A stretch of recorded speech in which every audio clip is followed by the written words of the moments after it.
Magandang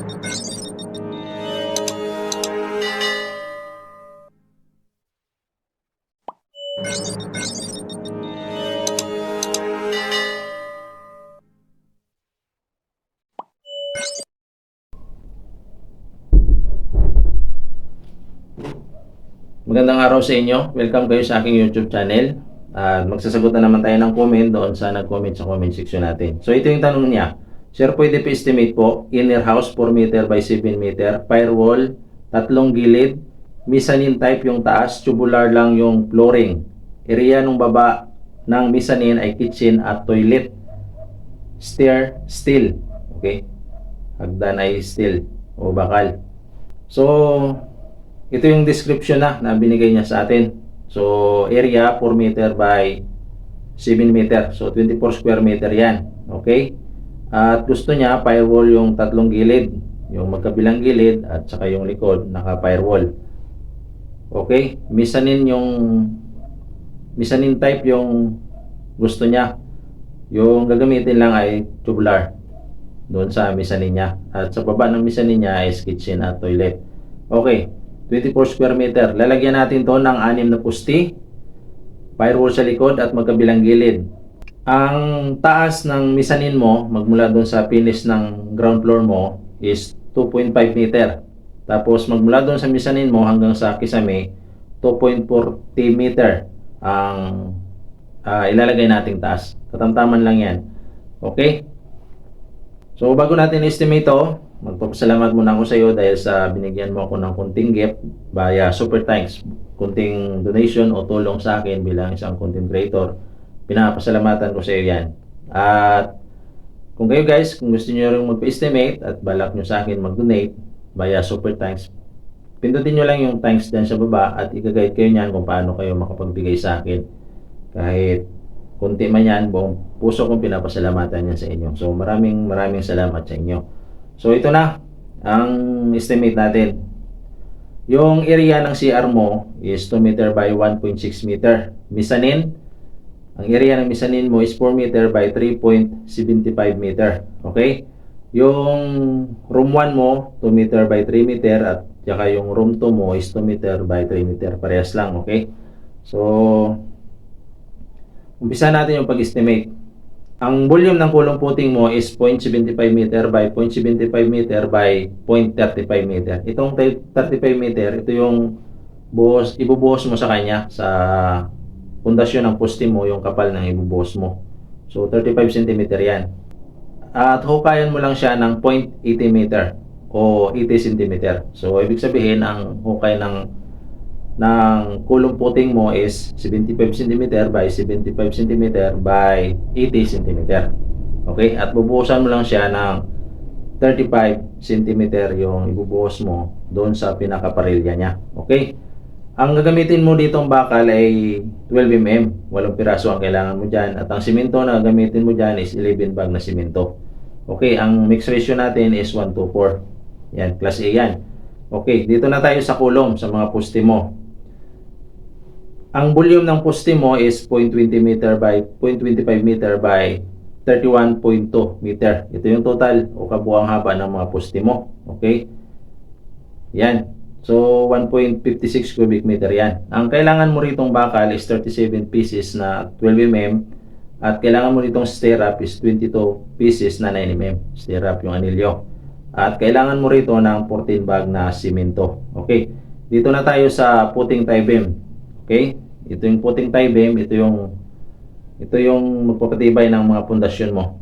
Dahil yung puting tie beam na to, ito yung nagko-connect sa lahat ng poste. Okay? Tapos magpabalagbag tayo doon sa gitna ng puting tie beam mo. So ibig sabihin, yung paikot ng poste, lagyan natin ng puting tie beam, tapos may isa tayong pabalagbag doon sa may 7 meter. Okay? Sa gitna ng 7 meter, magpapabalagbag tayo ng isa. So, okay. So, ang volume ng puting tie beam mo is 0.20 meter by 0.20 meter by 26 meter. Okay? Yung 26 meter, kabuang haba ng puting tie beam mo. So, total length of puting tie beam yan, yung 26 meter. Okay? 1.04 cubic meter to. Ang kailangan mo ritong bakal is 18 pieces na 10mm. 10mm lang yung gagamitin natin dito. At 15 pieces na 9mm para sa stirrup niya. Kailangan natin dito ng siyam na bag na simento. Okay? Sunod natin yung beam natin. Okay? Yung beam natin sa taas, yung magpapabalagbag tayo ng beam doon sa magiging misanin mo. Doon natin doon na natin i-bolt yung mga tubular mo at saka mga angular bar mo. Okay? Ang volume ng tie beam mo is 0.20 meter by 0.25 meter by 0.26 meter. So nasabi ko na yung 26 meter, ito yung kabuang haba ng tie beam mo. So 1.3 cubic meter yan. Ang kailangan mo ditong bakal is 28 pieces na 12mm main bar at 20 pieces na 9mm na stirrup. Okay? 12 bag na simento ang kailangan mo rito. So lipat na tayo sa hollow blocks. Ang kailangan nating hollow blocks dito is 1,275. Magmula na yan doon sa puting tie beam hanggang doon sa firewall. Okay. Dalawang pinto lang yung nilagay ko sa baba, yung entrance at saka yung sa CR. Understand ko dito dahil naka-firewall, siguro hindi 0-0 na yung area ng kanya, ng lupa niya. Kaya hindi ako naglagay ng maraming bintana. So pwede mo namang i-adjust kung lalagyan mo to ng mas maraming bintana. Kasi ang nilagay ko dito na pinto, 2 at ang 5 bintana lang. Okay? Nakikita mo naman dyan sa floor plan. So ayan. Ang bakal na kailangan mo rito is 53 pieces na 9mm, vertical at horizontal. Okay, ang simento na kailangan mo rito is 14 bag, class C, 1/4. Okay? At ang buhangin na kailangan mo rito is 176 bag. Okay. So halos nakatayo na yung estimate natin. Meron na tayong mga poste, biga at hollow block. So, susunod natin yung flooring natin. Ipo-flooring natin yung slab on grade natin. So, 7 meter by 4 meter. Tapos, bubuhusan natin siya ng 3 inch. Okay, 3 inch yung ibubuhos natin. So, 2.13 cubic meter yan. Ang kailangan nating bakal is 20 pieces na 10mm. Spacing natin is 50 cm. Okay? Ang simento na kailangan natin dito is 19 bag sa area na 7 meter by 4 meter. Ang total na buhangin na kailangan natin is 8 cubic at ang graba natin na kailangan is 8 cubic din. So, ayan. So, nakatayo na. So, isusunod natin yung sa misanin natin, yung flooring ng misanin natin. Ang gagamitin natin dito is angle bar, tubular, at plywood. Okay? Ang kailangan mong tubular, 4 na piraso na 2x4. Ang spacing nito ay 61.5 cm. Okay? Tapos yung 2x2 na papatungan na mismo ng sahig natin na plywood, 12 pieces ang kailangan natin. So 2x2. Okay? Spacing dito is 30.44 cm. So ayan, ang angle bar na kailangan natin is 3. 2x2 rin. O 2 inch. 2 inch yung angular natin. 2 inch by 2 inch. Okay. Yung plywood natin is 5 piraso. 3/4 marine plywood ang gagamitin natin. So ayan yung estimate na natin. Mamaya, isa-marin na natin to kung magkano yung makukuha natin na total. So, okay. So, bago natin i-summary ito guys, inanyahan ko yung mag-like, subscribe, at mag-comment kung mayroon kayong mga katanungan. So, ito yung summary natin. Umpisa natin sa hollow blocks. Hollow blocks natin is 1,320. 13 pesos yung isa nito is 17,160. Ang total na simento na kailangan natin is 109,225 per sako ng simento. So, 24,525. Okay, ang 12mm na bakal natin is 73 pieces. 220 yung isang 12mm na bakal, so 6,060 pesos. Ang 10mm na gamitin natin is 38 pieces. So 140 per piece nito, so 5,320. Ang 9mm na gagamitan natin para sa mga stirrup o mga anilyo is 57 pieces. So 90 pesos per piece nito. So 5,130. 8 cubic na buhangin, 950 per cubic. So 7,600. Ang graba natin is 8 cubic. So 1,200 per cubic. So 9,600. Ang tubular natin na 2x4, ang kapal is 1.5 mm. Apat na piraso, so 900 per piraso. So 3,600. Tubular natin na 2x2, 1.5 mm din. 12 pieces ang kailangan natin. So 450 per piece nito is 5,400. Angle bar natin na 2 di 2. So 2.5 mm. Tatlong piraso. 600 yung isa nito. So 1,800. Plywood natin na 3/4. 1,450 yung isang plywood natin na 3/4. So 7,000.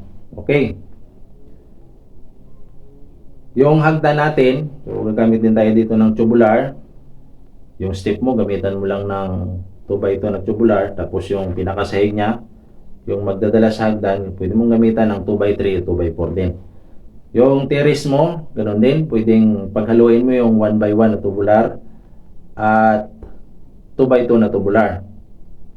Ang division ng mga kwarto mo, o metal stud lang yung gamitin mo, metal track, tapos 1/4 lang na hardiplex, pwede na dyan. So, tansya ko tansyahin ko na lang ha, kasi hindi na natin isa-isahin. Tansyahin na lang natin, mga 25,000 ang kailangan mo dyan to 30,000. Okay, yung other materials natin, tulad ng welding rod, dynabolt o expansion bolt, mga screw, epoxy primer, mga cutting disc, at kung ano pa dyan na binili, budgetin natin ng mga 5,000. Okay? Mababa na to yung 5,000. So, trusses and roofing.